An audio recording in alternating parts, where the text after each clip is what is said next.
गर्मी, बारिश, बर्फ, सब कुछ देख लिया और रास्ते पे हजारों लोगों से बात हुई। यात्रा के अंदर से, भीड़ से एक बहुत अच्छा सुंदर नारा आया, नफरत के बाजार में मोहब्बत की दुकान खोलनी है। क्योंकि ये देश नफरत का नहीं है, हिंसा का नहीं है, मोहब्बत का देश है। मगर बीजेपी, आरएसएस के लोग जहां भी जाते हैं भाई को भाई से लड़ा देते हैं, नफरत फैला देते हैं। तो विचारधारा की लड़ाई है। पहली यात्रा में बहुत सारे लोग आए, पैदल चले, गुजरात के लोग हमसे कहते हैं, देखे आपने यात्रा की मगर गुजरात तो आए नहीं, केम छो तो नहीं बोला आपने। मणिपुर के लोगों ने कहा, उड़ीसा के लोगों ने कहा कि आपने साउथ से नॉर्थ कर दी, ईस्ट से वेस्ट करनी चाहिए। तो हमने बात मान ली। आज मैं आपके सामने यहां हाजिर हूं। अब यहां पे आदिवासी भाई हैं, गरीब लोग हैं, अलग अलग वर्ग के लोग हैं। यहां पे कोई आदिवासी युवा है? आप आ जाओ। आपका नाम क्या है? बताओ, आ जाओ, यहां बैठ जाओ। यहां ब्रदर इधर आओ।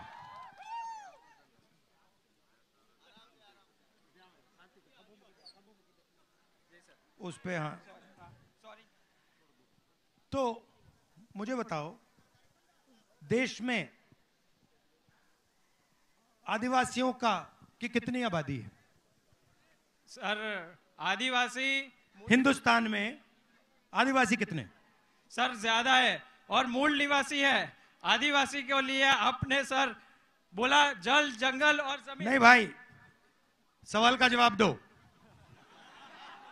ये उल्टा सीधा नहीं, सवाल का जवाब दो। सवाल क्लियर है। हिंदुस्तान में आदिवासियों की कितनी आबादी? अगर नहीं जानते क्या तो नहीं जानता। नहीं सर, 30% तो है। 30% नहीं है।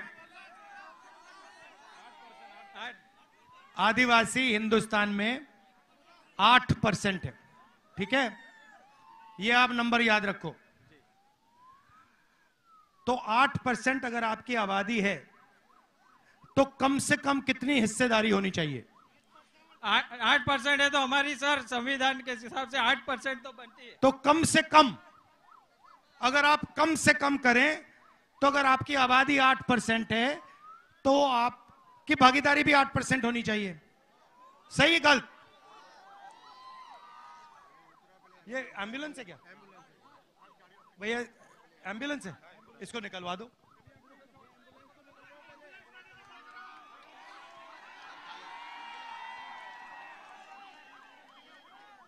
भैया रास्ता बना दीजिए।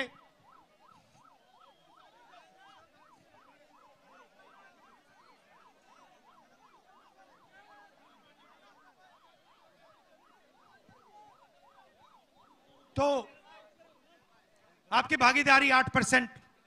अच्छा, पिछड़े कितने हैं हिंदुस्तान में? पिछड़े लोग कितने हैं? 50%। दलित कितने? 15। माइनॉरिटी कितने? 15। गरीब जनरल कास्ट के कितने लोग? 5%। तो सब जोड़ो तो 90% हो जाता है। ठीक है, मगर अभी मैं आदिवासियों की बात करता हूं। हिंदुस्तान की सबसे बड़ी कंपनियों की लिस्ट निकालो। 200 सबसे बड़ी कंपनियां जो हिंदुस्तान के धन को कंट्रोल करती हैं, नाम आपने सुने होंगे। पहले नंबर पे कौन है? अदानी। दूसरे नंबर पे कौन है? आप जानते हो, नाम जानते हो? 200 हैं। उनकी मालिकों के लिस्ट में आदिवासियों के कितने नाम? एक नाम है, एक नाम नहीं है। मीडिया में, मीडिया की कंपनी में, मीडिया के बड़े बड़े जो रिपोर्टर हैं उनके लिस्ट में आदिवासी कितने? कभी देखा आपने टीवी पे? पिछड़े वर्ग का कोई देखा? आदिवासी का ही देखा? दलित देखा? तो 200 सबसे बड़ी कंपनियों में 90% का कोई आदमी नहीं, मीडिया में 90% का कोई आदमी नहीं। सही? प्राइवेट अस्पतालों में आप जाते हो, सर्जरी होती है, पैसा देते हो, लाखों रुपए देते हो, जेब से देते हो ना। प्राइवेट अस्पतालों के मालिकों में आदिवासी कितने? कोई नहीं। पिछड़े कितने? दलित कितने? गरीब जनरल कास्ट के कितने? ठीक है, चलो कॉलेज यूनिवर्सिटी की बात करते हैं। प्राइवेट कॉलेजेस जो है, बड़े बड़े यूनिवर्सिटियां हैं, इनके मालिकों में आदिवासी कितने? दलित कितने? पिछड़े कितने? तो आप हो कहां? आप हो 8%, पिछड़े 50%, दलित 15%, माइनॉरिटी 15%, 90% है आपकी आबादी। आप हो कहां? भागीदारी कहां है आपकी? ना आप कॉर्पोरेट्स में हो, ना आप मीडिया में हो, ना आप प्राइवेट अस्पतालों को चलाते हो, ना आप प्राइवेट कॉलेज यूनिवर्सिटी को चलाते हो। तो ठीक है, फिर आप कहोगे नहीं भैया हमारे लोग तो ब्यूरोक्रेसी में हैं, ब्यूरोक्रेसी में है हमारे लोग। दिल्ली की सरकार को, हिंदुस्तान की सरकार को 90 लोग चलाते हैं, आईएएस अफसर हैं। उनकी लिस्ट मैंने निकाली जो हिंदुस्तान के बजट को बांटते हैं। मतलब ये सड़क का पैसा जो आता है ना, वो लोग निर्णय लेते हैं। नेशनल हाईवे बनती है, वहां पे वो लोग निर्णय लेते हैं कि भैया इतना पैसा हम गुजरात की नेशनल हाईवे में डालेंगे, सेना में इतना जाएगा, स्वास्थ्य में इतना जाएगा। ये 90 लोग डिसीजन लेते हैं। नरेंद्र मोदी नहीं लेता, ये 90 लोग लेते हैं। इनमें से आदिवासी कितने? एक है। मैंने चेक किया, एक बंदा है, उसको कोने में बैठा रखा है।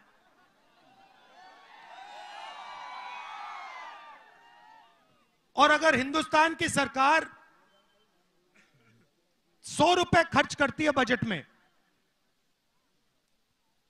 तो आदिवासी वर्ग का अफसर कितने रुपए का भागीदार है? बताओ कितने का? कितना? 3%? 1% नहीं, 8 नहीं, 100 रुपए अगर खर्च होते हैं तो आदिवासी ऑफिसर 10 पैसे खर्च करता है। 100 में से 10 पैसे आपके, और आपकी आबादी 8%। और जब भैया अदानी को जमीन मिलती है तो किसकी मिलती है? तो फिर आपका नंबर पड़ता है। जब जमीन लेने की बात होती है तो आपको सबसे सामने लाइन में खड़ा कर देते हैं, और जब भागीदारी देने का टाइम आता है तो सबसे पीछे खड़े कर देते हैं। इधर केवड़िया में भी ले लिया है सर। कांग्रेस पार्टी ने जमीन अधिग्रहण कानून दिया था, 4 गुना मार्केट रेट से ज्यादा पैसा मिलना चाहिए। कितना कॉम्पेंसेशन मिला वहां? सर यहाँ पे पहले तो उनको जमीन ले ली, अभी रोजगार के लिए लारी गल्ले भी नहीं दे रहे, और जो कंपनसेशन देते हैं वो कहीं ज्यादा देते हैं, और यहाँ पे तो आदिवासियों को अपने जीवन निर्वाह चलाने के लायक भी नहीं छोड़ते। हाँ, तो आपका जल, आपका जंगल, आपकी जमीन उठा के ले जाते हैं, आपसे कहते हैं भैया विकास होगा, और फिर जब आप देखते हो आपको कहीं भी देश में भागीदारी नहीं मिलती। यह विकास, आपको यह सवाल पूछना चाहिए, विकास किसके लिए हो रहा है? ये 90% के लिए हो रहा है या ये 2-3% अरबपतियों के लिए हो रहा है? अदानी अंबानी का हो रहा है। अच्छा, नई बात निकाली इन्होंने। आपको क्या कहा जाता है? आपके समाज को क्या कहा जाता है? आप कौन हो? आदिवासी, राइट? आदिवासी शब्द का क्या मतलब? हाँ, क्या मतलब है इसका, आदिवासी का? आदिवासी यहाँ देश के मूल मालिक है और जल जंगल जमीन पे सबसे पहला अधिकार है। और कांग्रेस और राहुल जी ये हर जगह, छत्तीसगढ़, झारखंड और जहां पे भी हम कांग्रेस गई है और ये एक ही बात चलाई है। तो आदिवासी का मतलब हिंदुस्तान की जमीन के पहले मालिक। मतलब जब यहां कोई नहीं था, जंगल था, तब भी आदिवासी यहां हिंदुस्तान के मालिक थे, बराबर थे। अब इस शब्द का मतलब क्या है कि अगर आदिवासी हिंदुस्तान के मालिक, सबसे पहले मालिक थे, तो हिंदुस्तान में आदिवासियों को भागीदारी मिलनी चाहिए। उनकी जमीन, उनका जल, उनका जंगल उनको मिलना चाहिए। इसका यह मतलब, शब्द का यह मतलब है। जब मैं आपको आदिवासी कहता हूं, मैं आपसे कह रहा हूं कि भैया ये जो देश है इसकी जमीन पहले आपकी हुआ करती थी और इस जमीन का, जल का, जंगल का अधिकार आपका है। इस शब्द का यह मतलब है। वनवासी का क्या मतलब है? वनवासी मतलब जो जंगल में रहते हैं।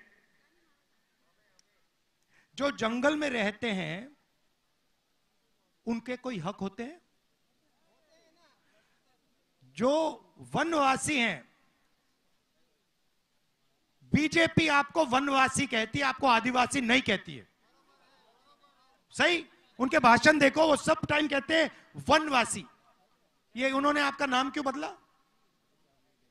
क्योंकि ये आपको अधिकार नहीं देना चाहते हैं और ये चाहते हैं कि आपको ये वनवासी कहें और आस्ते आस्ते आस्ते आस्ते हिंदुस्तान में वन खत्म हो जाए।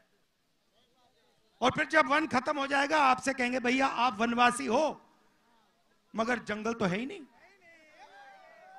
तो जंगल गया, पानी गया, जल गया, आप तो कहीं के नहीं रहे। तो ये फर्क है सोच में। अब आप मुझे कहोगे आगे का रास्ता क्या है? सबसे पहले मैं आपको याद दिलाना चाहता हूं कि चाहे वो पैसा कानून हो, चाहे वो जमीन अधिग्रहण बिल हो, चाहे वो ट्राइबल एक्ट हो, ये तीनों ऐतिहासिक काम कांग्रेस पार्टी ने आपके साथ मिलकर आपके लिए किए थे। और मैं आपको यहां आश्वासन देना चाहता हूं, सबसे पहला कि आप आदिवासी हो, आप वनवासी नहीं हो और आपका जो हक है जल का, जमीन का, जंगल का, वो आपका है और कांग्रेस पार्टी वो आपको दिलवाएगी। और जो हमने जमीन अधिग्रहण बिल का कानून लागू किया था, फॉरेस्ट राइट एक्ट लागू किया था, उसको हम फिर से ठीक से इंप्लीमेंट करेंगे और जो आपको जमीन मिलनी चाहिए, जो आपका हक है, वो हम आपके हवाले करवा देंगे। अब दूसरा मामला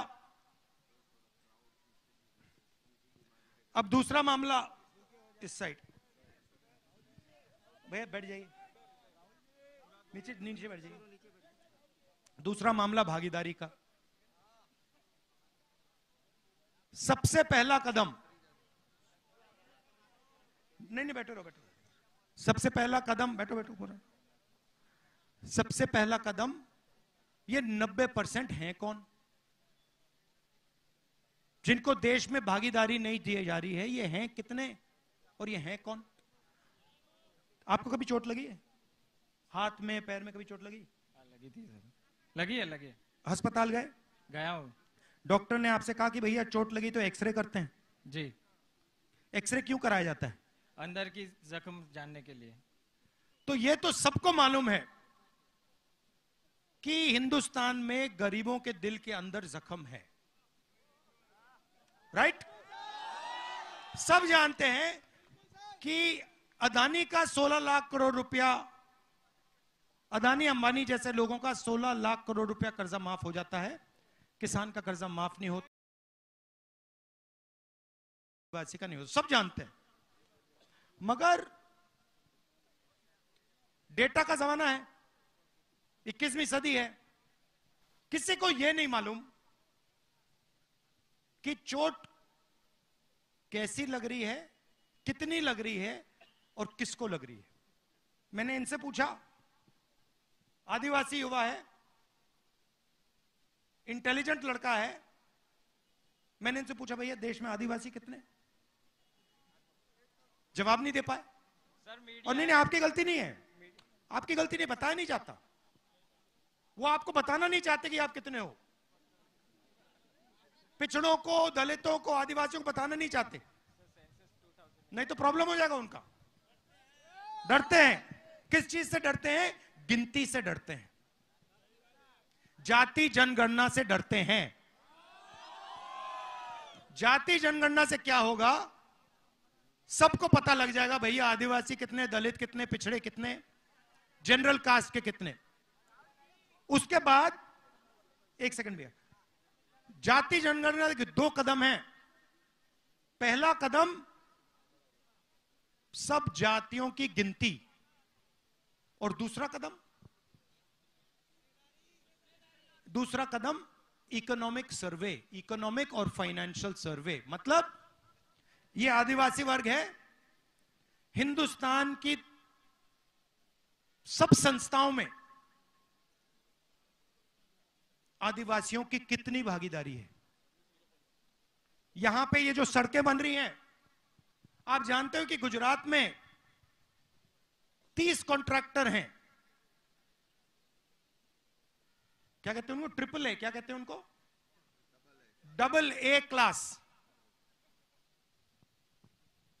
उनके जेब में आपके जीएसटी का पैसा जाता है।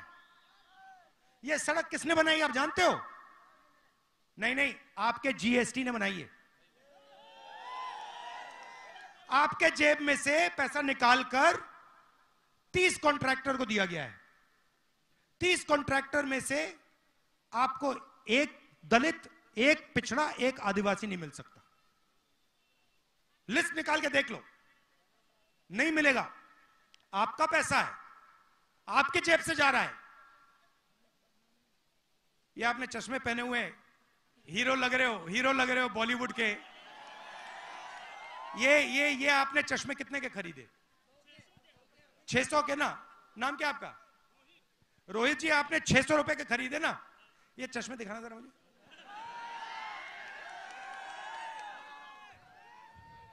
ये जो चश्मे खरीदे रोहित ने,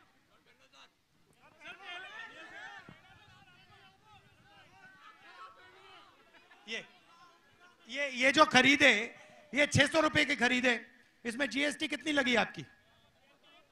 28%। अच्छा, अगर यही चश्मा अदानी खरीदता तो उसके कितने लगते?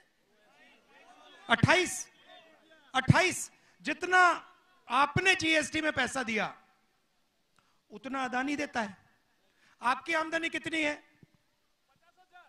आपकी आमदनी 50,000 मंथली, उसकी कितनी है? गिनती के बाहर है। तो जिसकी आमदनी गिनती के बाहर है और आपकी 50,000 रुपए है, दोनों एक जैसा जीएसटी क्यों दे रहे? वाह, बात समझ आई? आपके जेब से चोरी हो रही है। किसके जेब से? 90% के जेब से, किसान के जेब से, मजदूर के जेब से, आदिवासी, दलित, पिछड़े, इन लोगों के जेब से। पैसा जाता कहां है? वही 5-10% के लोगों के जेब में। उसको विकास कहते हैं।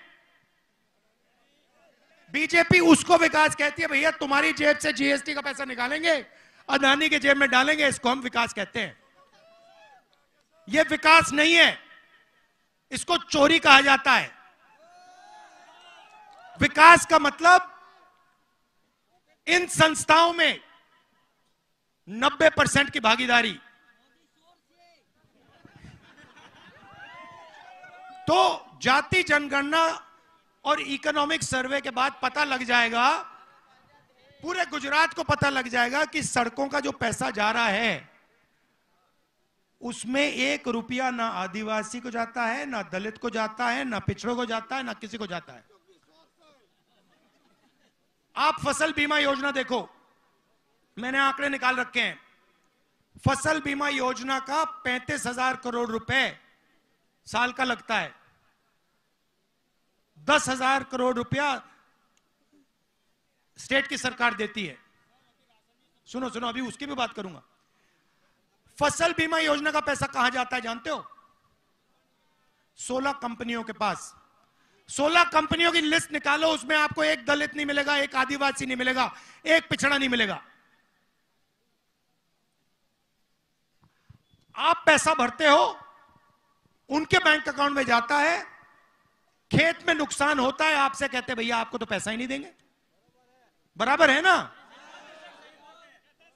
तो जाति जनगणना से यह सब पता लग जाएगा कि हिंदुस्तान का धन कैसे बटा है, किसके हाथों में है, कहां जा रहा है,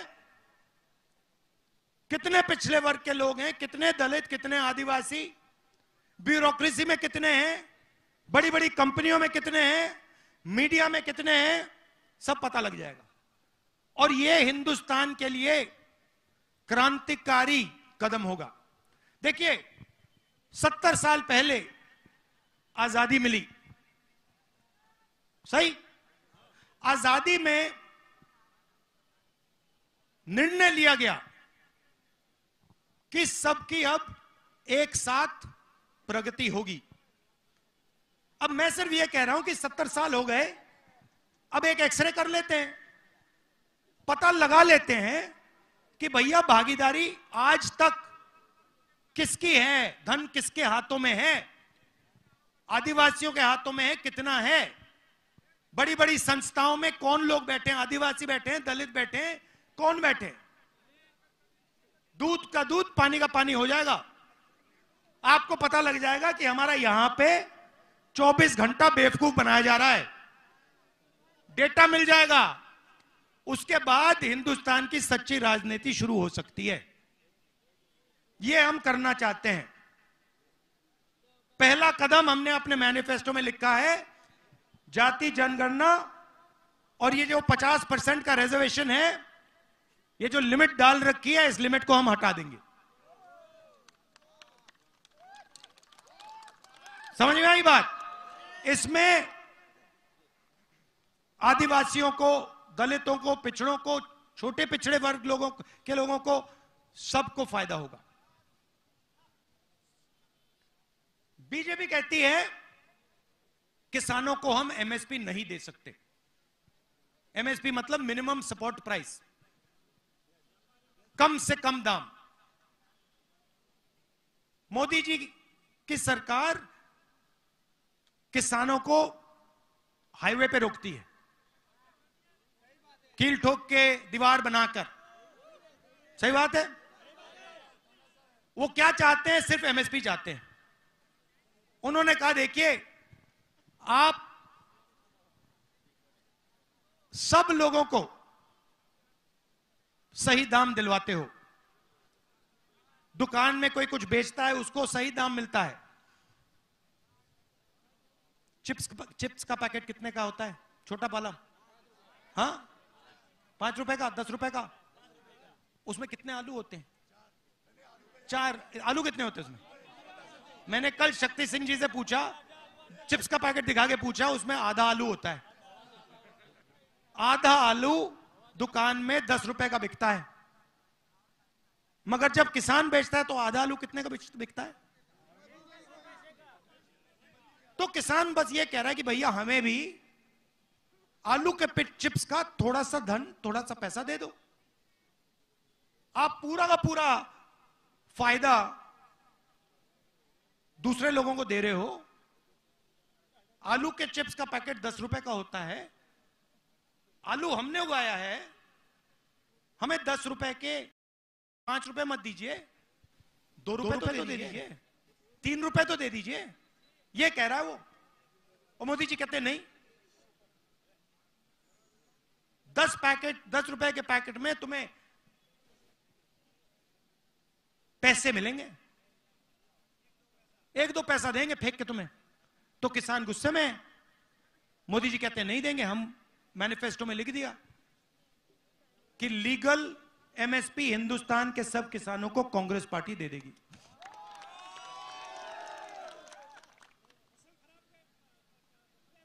बोलो बोलो भैया, खुल के बोलो, ये बीजेपी की मीटिंग नहीं है, ये कांग्रेस वालों की है। हाँ,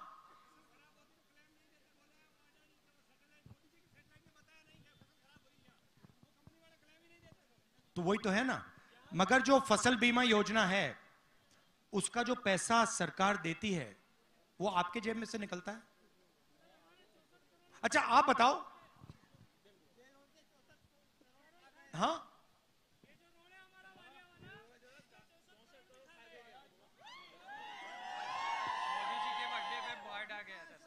तो भैया अब देखिए, मैं आपसे एक सवाल पूछता हूं।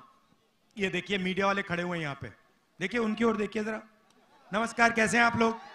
हेलो, मुझे एक बात बताओ, ये जो हैं, ये इन्होंने आदिवासियों की जमीन के बारे में कभी बोला टीवी पे? कभी इन्होंने किसान के बारे में बोला है टीवी पे? मजदूर का चेहरा कभी दिखाते हैं? क्यों नहीं? अदानी मीडिया, मोदी मीडिया,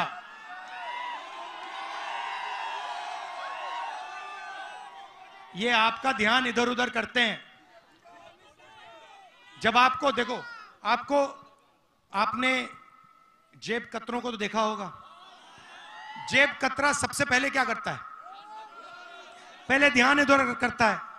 देखो, पहले कहता है भैया उधर देखो, उधर देखो भैया, ओ उधर देखो।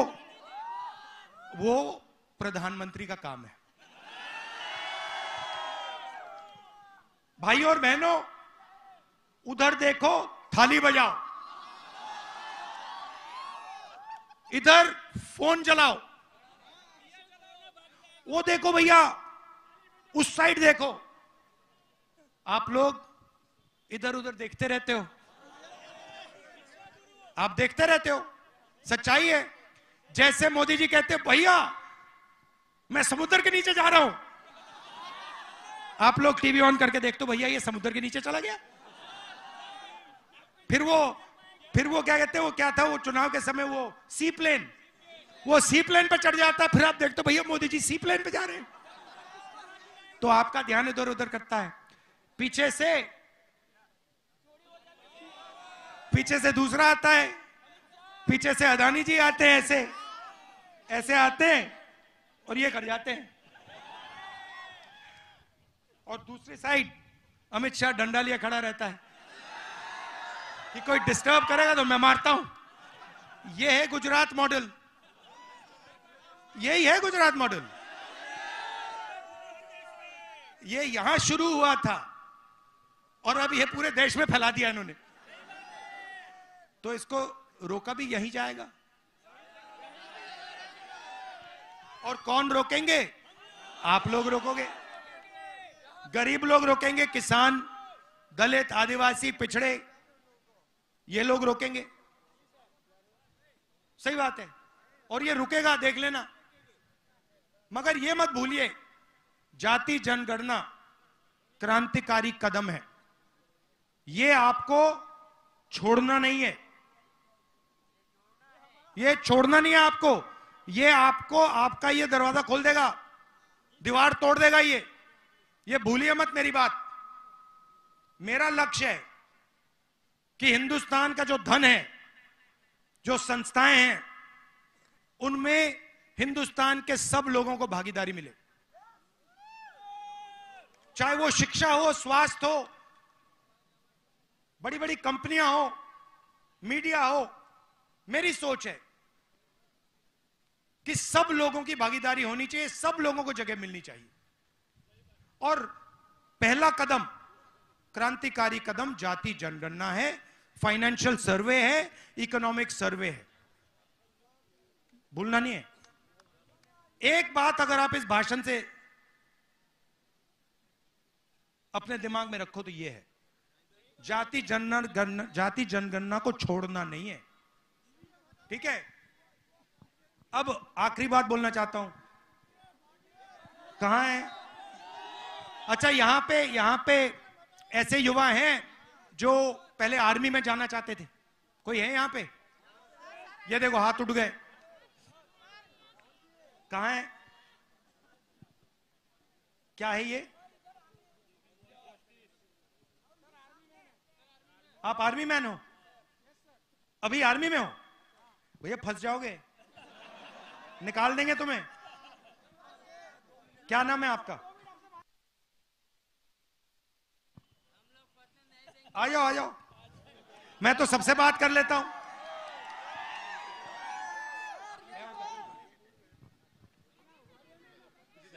Thank you brother.